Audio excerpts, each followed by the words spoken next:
Rasulullah Shallallahu Alaihi Wasallam beristighfar lebih dari 100 kali setiap hari. Waktunya ditentukan atau tidak, Ustaz? Tidak, waktunya tidak ditentukan. Nabi kita bersabda, ya ayuhan nas tubu ilallah, wahai segenap manusia, bertobatlah kalian kepada Allah. Fa inni atubu fil yaumi ilaihi mi'ata marrah, sesungguhnya aku bertobat kepada Allah dalam sehari itu 100 kali, yaitu beristighfar, mohon ampun kepada Allah. Nabi saja 100 kali. Nabi, seorang Rasul, kekasih Allah, mendapat wahyu Al-Quran. Surganya tidak akan ada yang mengalahkan. Puncak kenikmatan surgawi berada di surga yang paling top, tidak ada yang mengalahkan, ya. Manusia tanpa celah, manusia tidak punya dosa, itu saja dalam sehari masih beristighfar mohon ampun kepada Allah 100 kali. Itu Nabi loh, Rasul loh. Lah kita Nabi bukan, apalagi Rasul, jelas bukan. Surganya belum jelas, neraka sudah jelas, hisab masih menegangkan. Itu saja istighfarnya eling. Kadang kalau habis sholat istighfarnya cepet-cepetan. Nah, di luar itu waktu kita habis untuk urusan dunia. Jangankan istighfar sehari 100 kali sesuai dengan contoh Nabi, mengikuti Nabi. Lah sehari 15 kali saja bumbuan, sosok iya sosok ora. Kenapa 15 kali? Karena zikir sesudah sholat itu kan kita istighfar paling tidak 3 kali, sholat ada 5 waktu, nah, berarti 3 kali 5, 15 kali. Itu saja sok dilakoni genep 15, sok banyak tidak genepnya, Pak. Memang seringkali ini kita tidak sadar diri, terlalu pede dengan amal yang sudah kita lakukan, seolah-olah yakin bahwa amal kita akan membawa kita masuk ke surga. Padahal Nabi itu tanpa celah, ya, surganya sudah paling top. Itu beliau sholat saja sampai bengkak-bengkak kakinya, bermunajat kepada Allah. Padahal kalau tidak bengkak, itu surganya juga tidak akan berubah. Kenapa? Itu hendak memberi pelajaran pada umatnya bahwa aku ini Nabi saja, Rasul kekasih Allah yang menerima wahyu Al-Quran. Kesungguhanku dalam beribadah kepada Robku yaitu Allah itu seperti ini loh. Sholat sunnah, qiyamul lail, tahajud sampai kakiku ini bengkak-bengkak. Ini surgaku yang sudah sangat jelas. Aku manusia tanpa dosa, itu beribadah, mendekat, bermunajat kepada Allah saja sampai seperti ini kesungguhanku. Apalagi kalian sebagai umatku, kok bisa beribadah kepada Allah nek mung eling? Padahal surgamu itu belum jelas, nerakamu sudah cetha di pelupuk mata, hisabmu masih menegangkan. Kok masih seenaknya sendiri mendekat kepada Allah? Kok masih seenaknya sendiri bermunajat kepada Allah nek pas ingat tok? Seakan-akan Allah yang butuh kamu, bukan kamu yang butuh Allah. Seakan-akan kalau kamu tidak taat pada Allah, Allah rugi. Nah, kok masih seenaknya sendiri ongkang-ongkang kaki, masih slow. Namun untuk mengejar duniamu, sudah luar biasa potensi, segenap potensi dicurahkan. Pagi ini ada di kota ini, sorenya ada di kota lain, malamnya ada di kota C, hanya untuk mengejar duniawi. Tidak kenal ngantuk, tidak kenal capek, tidak kenal sakit. Badan meriang sedikit tuh rapopo, harus mangkat, karena kalau tidak mangkat akan kehilangan nominal, misalkan 1 juta. Potong uang lembur, misalkan 200.000 atau berapa, wah tetap mangkat meskipun sedang sakit. Pagi ini Fulan, panjenengan saudara harus berada di sini. Nanti jam 1 siang saudara harus ada di sana. Nanti jam 7 malam harus ada di sana. Nanti dini hari harus ada di kota lain. Kalau tidak, maka akan potong gajinya. Nah, kita akan berusaha sekuat tenaga.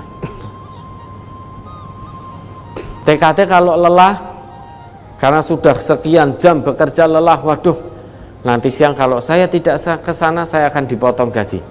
Apa yang dilakukan? Bagaimana untuk menutup lelah itu? Doping. Terus-terusan doping, padahal doping itu menurut medis terus-terusan itu membahayakan kesehatan. Namun kita rela dan ikhlas. Tidak sedikit di antara kita yang melakukan itu agar tujuan duniawinya tercapai. Jadi kesungguhannya sedemikian rupa untuk mengejar duniawi. Kesungguhannya sedemikian rupa. Namun kalau untuk mengejar akhirat itu kok pas eling tok. Ayo ngaji, ayo tahajud, wah cik ngantuk. Loh ngantuk, ayo dipaksa. Pertama memang ngantuk, nanti lama-lama terbiasa, malah dalil. Apa kamu tidak tahu? Nabi itu juga bersabda, Inna li badanika alaika haqqon. Badan kita ini punya hak untuk kita istirahatkan. Nah ini aku butuh istirahat. Ya tahajudnya sesuk-sesuk wae lah. Istighfar, wis engko istighfare gampang. Mau kesel lho ping 100 kuwi. Namun kalau diingatkan, lah kalau untuk urusan dunia kok lupa untuk mengistirahatkan badannya. Aku urusan liya, aku istirahat badan ora lembur, lah piye cicilanku? Mobil saya bagaimana nyicilnya? Rumahnya bagaimana? Sepeda motornya bagaimana nyicilnya? Iming-iming dunia saja kita luar biasa usahanya mengerahkan segenap potensi, apapun itu potensi kita. Sampai-sampai waktu untuk akhirat kita lupakan, bahkan tidak punya sama sekali. Waktu akhirat. Coba sekarang kita mari tanya nurani kita masing-masing. Untuk setiap hari membaca mushaf itu berapa menit yang kita lakukan? Padahal itu ya, kehidupan akhirat kita. Namun untuk dunia dari 24 jam sehari ini berapa puluh jam yang kita habiskan untuk dunia. Namun berapa menit yang kita gunakan untuk akhirat? Istaftu qulubakum ta'alau ila istifta'i qulubina. Mari kita masing-masing tanyakan nurani kita sendiri-sendiri. Untuk dunia sehari 24 jam ini berapa puluh jam yang kita gunakan? Untuk akhirat sehari 24 jam ini berapa menit yang kita gunakan? Saya tidak menanyakan berapa jam yang kita gunakan untuk akhirat, namun berapa menit. Karena jujur saja, waktu kita berjam-jam untuk dunia, namun untuk akhirat ya hanya berapa menit, belum sampai 1 jam. Maka saya tanyakan berapa menit untuk akhirat, bukan berapa jam. Kalau untuk dunia yang saya tanyakan itu berapa jam, bukan berapa menit. Nah, ini pertanyaan untuk kita semua agar kita muhasabah, mawas diri. Padahal ayatnya cetok, coba diingat kembali. Wabtaghi fima ataqallahu darul akhirah. Bukan wabtaghi fima ataqallahu dunya, bukan. Namun wabtaghi fima ataqallahu darul akhirah. Wala tansa nasibaka minad dunya. Ayatnya bukan berbunyi walatan sanasibaka minal akhirah, tapi walatan sanasibaka minad dunya. Dibuka wabtaghi fima ataqallahu daral akhirah, diakhiri walatan sanasibaka minad dunya. Nah, tanpa sadar dengan perbuatan kita sudah kita balik ayat ini tanpa sadar. Jadi ayatnya seolah-olah sudah kita balik sehingga bunyinya tidak lagi wabtaghi fima ataqallahu daral akhirah, namun wabtaghi fima ataqallahu dunya. Bukan lagi walatan sanasibaka minad dunya, namun sudah kita balik dengan perbuatan kita. Bunyi ayatnya menjadi walatan sanasibaka minal akhirah. Sehingga tanpa sadar kita membalik bunyi ayat ini dengan perbuatan kita sehari-hari tanpa kita sadari. Maka dibaca ayatnya saat. Surat Al-Qasas nomor surat 28 ayat 77. Wabtaghi fima ataqallahu daral akhirata wa la tansa nasibaka minad dunya wa ahsin kama ahsanallahu ilaika wa la tabghil fasada fil ard innallaha la yuhibbul mufsidin. Dan carilah pada apa yang telah dianugerahkan Allah kepadamu, kebahagiaan negeri akhirat. Nah, ya toh.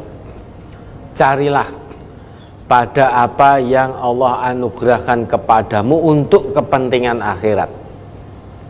Maksudnya, kejarlah kepentingan akhirat, kejarlah akhiratmu itu dengan semua potensi, segala daya dan upaya yang telah Allah anugerahkan kepadamu. Baik anugerah yang telah Allah berikan berupa potensi daya pikir, potensi akal, potensi kesehatan, potensi tenaga, fisik, potensi harta benda, bahkan dengan potensi nyawa yang telah Allah anugerahkan pada kita. Potensi kesehatan, semua yang telah Allah anugerahkan, mari kita gunakan semaksimal mungkin untuk mengejar kepentingan akhirat kita. Gunakan semua potensi yang Allah berikan, apapun itu potensinya, untuk kehidupan akhiratmu. Kemudian lanjut. Dan janganlah kamu melupakan bahagianmu dari kenikmatan duniawi. Walatan sanasibaka minad dunya. Ya, kita fokus dalam ayat-ayat ini. Dunia itu hanya walatan, jangan kamu lupakan bagianmu di dunia. Meski kamu segenap potensi kamu gunakan untuk mengejar akhirat, namun ingat, jangan lupakan duniamu. Di dunia itu kamu butuh makan, kamu butuh minum, maka jangan lupa untuk berusaha mendapatkan makan dan minum juga. Nah, dunia ini kamu butuh sandang, kamu butuh papan, maka jangan lupa usahakan bagianmu itu ketika di dunia. Namun kalau sampai itu tidak ada, kita sampai tidak punya papan, nggak punya rumah, ya jangan bersedih, karena perintahnya jangan kamu lupakan. Tidak bisa makan seperti orang-orang kaya, sehari 3, 4, 5 kali makan dengan lauk mewah. Kita hanya diberi karunia Allah makan sehari sekali dengan lauk yang seadanya. Alhamdulillah. Masih banyak orang-orang yang untuk makan sekali saja lebih susah. Jangan lupakan. Maka jadikan akhiratmu di hatimu. Ayat ini maksudnya begitu. Jadikan akhiratmu di hatimu. Jadikan dunia di tanganmu. Jangan dibalik. Jangan dibalik sehingga dunia di hati kita, akhirat di tangan kita. Kalau itu kita lakukan, dunia di hati, kita kehilangan dunia, kehilangan kesempatan kenaikan gaji, kehilangan tambahan uang lembur, kehilangan peluang kenaikan pangkat, maka kita akan kecewa bersedih hati. Kehilangan sepeda motor puluhan tahun diingat terus, kehilangan uang akan ngelokro, bersedih, diingat-ingat terus. Mengapa? Karena dunia kita jadikan dalam hati kita. Segala sesuatu yang ada dalam hati itu kalau hilang, kita akan kecewa, sedih. Nah, kalau akhirat hanya ada di genggaman tangan, maka kalau akhirat kita hilang, kita tidak akan sedih. Ya, akhirat, genggaman tangan itu, sesuatu yang kita genggam itu satu saat akan terlepas. Tidak mungkin akan kita genggam terus. Contoh nyata, HP yang panjenengan genggam itu satu saat jenengan pegang, satu saat jenengan letakkan, akan terlepas. Tidak mungkin HP itu jenengan akan pegang terus begini kemanapun panjenengan tindak. Di kantor jenengan pegang, di tempat makan jenengan pegang, tempat tidur jenengan pegang, di kamar mandi jenengan pegang. Tidak mungkin.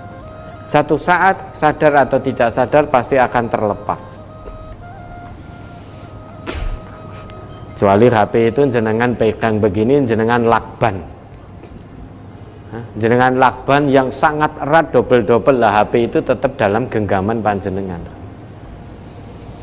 Meski begitu ketika panjenengan tidur, tanpa sadar jenengan tidak akan perhatian pada HP-nya. Artinya sekalipun jenengan lakban tetap tergenggam dalam tangan, namun tidak menjadi fokus panjenengan ketika jenengan sedang tertidur. Jika meskipun HP di lakban masih melekat dalam tangan, jenengan tidak peduli, wong tertidur, tidak peduli. Nanti kalau bangun itu tidak akan gelo, waduh saya tertidur sehingga saya melewatkan banyak chattingan, banyak ini. Tidak akan kecewa begitu, meski HP masih ada di tangan. Nah, itulah harusnya dunia kita jadikan dalam genggaman tangan kita. Jangan jangan akhirat yang kita jadikan dalam genggaman tangan kita. Kalau akhirat yang berada dalam genggaman tangan kita, kehilangan waktu sholat biasa saja, tidak kecewa, tidak sedih. Kehilangan kesempatan ngaji, mendengarkan kajian secara online dengan khusyuk, hikmat, dengan penuh hikmat, ya tidak sedih, tidak kecewa. Ngaji yo ngaji, ngeraji yo ngeraji. Sehingga mendengarkan kajian online sing ngisi petentengan karena hanya berhadapan dengan kamera, sing ngrungokke ning omah ucul kaos, tutuk-tutuk lawang, HP-nya tetap nyala, TV-nya tetap nyala, ning disambi tutuk-tutuk lawang, disambi aktivitas kesana kemari, ngeligo ucul kaos kelekaran, jadi pengantar tidur. Apa boleh? Boleh, monggo silakan mau kajian online, ning tega panjenengan. Yang ngisi saja petentengan, persiapan. Yo mandi, sing ngisi sing adus dulu. Ya, karena mau berhadapan dengan kamera. Milih baju yang pantas digunakan. Sehingga selama 3 jam dalam kajian akad pagi ngisi secara petentengan. Sing ngrungokne di rumah disambi tutuk-tutuk, dak dok, kurang banter dok kan itu. Pakune randang delep. Kalau geraji randang potol semakin cepat, suaranya semakin kenceng. Kira-kira menang bunyi pukul besinya, bunyi gerajinya, atau menang suara kajiannya?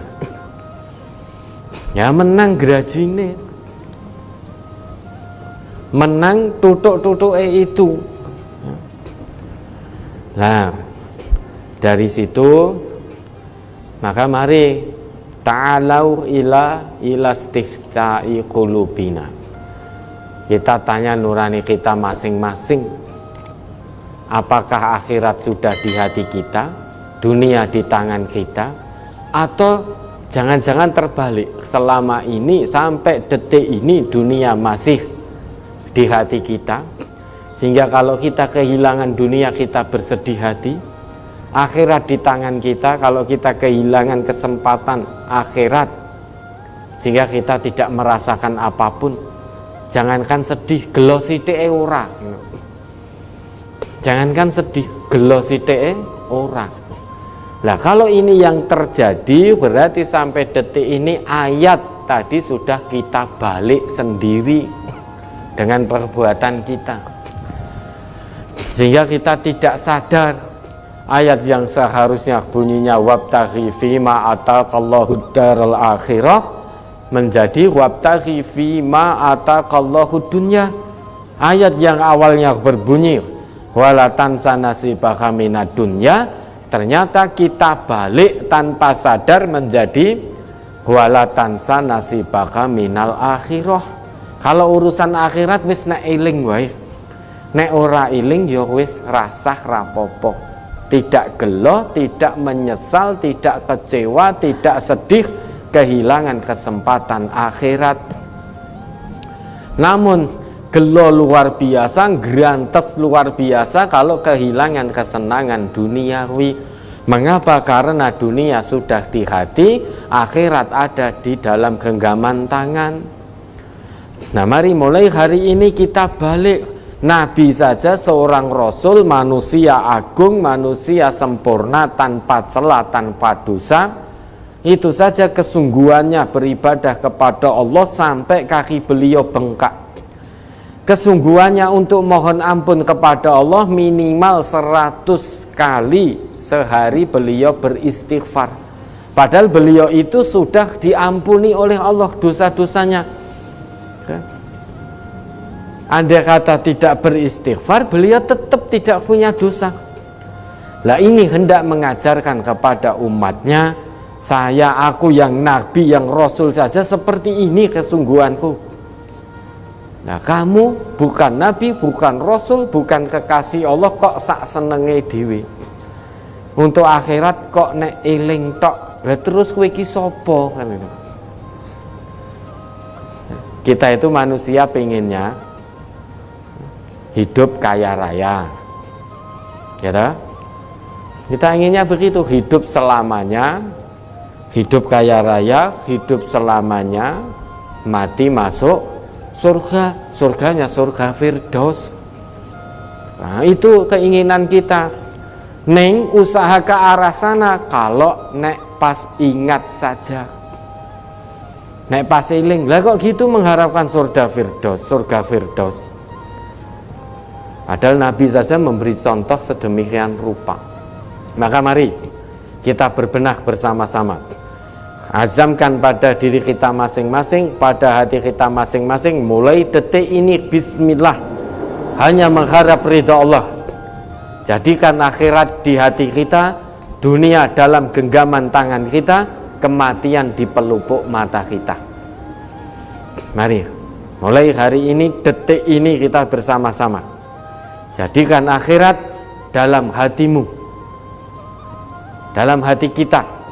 Jadikan dunia dalam genggaman tanganmu, artinya dalam genggaman tangan kita. Jadikan kematian di pelupuk matamu atau di pelupuk mata kita. Maksudnya apa? Kematian itu sangat dekat. Kapanpun kita bisa mati. Maka jadikan kematian itu di pelupuk mata kita. Kalau sudah begini, insya Allah kita akan selamat dunia akhirat.